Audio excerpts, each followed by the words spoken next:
America इस्रायलनं 28 फेब्रुवारीला इराणवर केलेल्या संयुक्त कारवाईमध्ये इराणचे सर्वोच्च नेते अयातुल्ला अली खामेनी यांचा मृत्यू झाला। यानंतर इराणमध्ये अयातुल्ला खामेनी यांचे पुत्र मोजतबा खामेनी यांची सर्वोच्च नेतेपदी नियुक्ती करण्यात आली।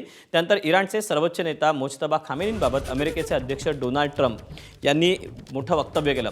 मोजतबा खामेनी जिवंत नाहीत असं ट्रम्प यांनी म्हटलंय। तसंच ते जिवंत असतील तर त्यांनी शरण यावं असं आवाहनही त्यांनी दिलं। इराण भाषा आता तडजोडीची करतोय, मात्र आम्ही इराणची कोणत्याही अटी शर्तींवर तडजोड करण्यास तयार नाही असं ट्रम्प म्हणाले।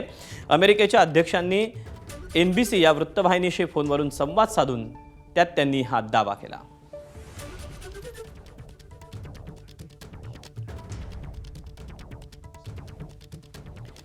एकीकडे अमेरिका मोजतबा खामेनी मारले गेल्याचा दावा करत असली तरी इराणमध्ये त्यांना मिळणारं समर्थन वाढतंय। इराणी जनता मोजतबा खामेनींच्या समर्थनासाठी रस्त्यावर उतरली। विविध शहरात जोरदार निदर्शनं सुरू झाली तर मोजतबांच्या समर्थनार्थ घोषणाबाजी केली जाते। तर अमेरिकेविरोधात तीव्र असंतोष व्यक्त केला जातोय।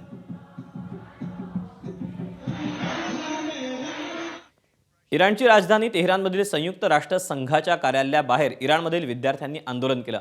युद्ध सुरू झाल्याच्या दुसऱ्याच दिवशी इस्रायलनं इराणमधील मुलींच्या शाळेवर क्षेपणास्त्र हल्ला केला होता। या हल्ल्यात 168 शाळकरी मुलींचा मृत्यू झाला होता। या घटनेमुळे सर्वत्र हळहळ व्यक्त केली गेली होती। दरम्यान याच हल्ल्याच्या निषेधार्थ आज तेहरानमध्ये विद्यार्थ्यांनी आंदोलन केलं।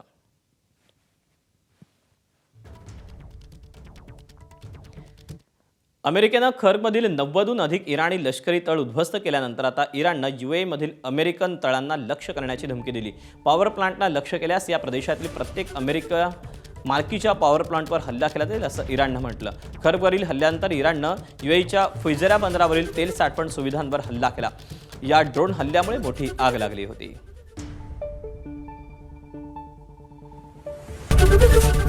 ABP माझा, उघडा डोळे बघा नीट।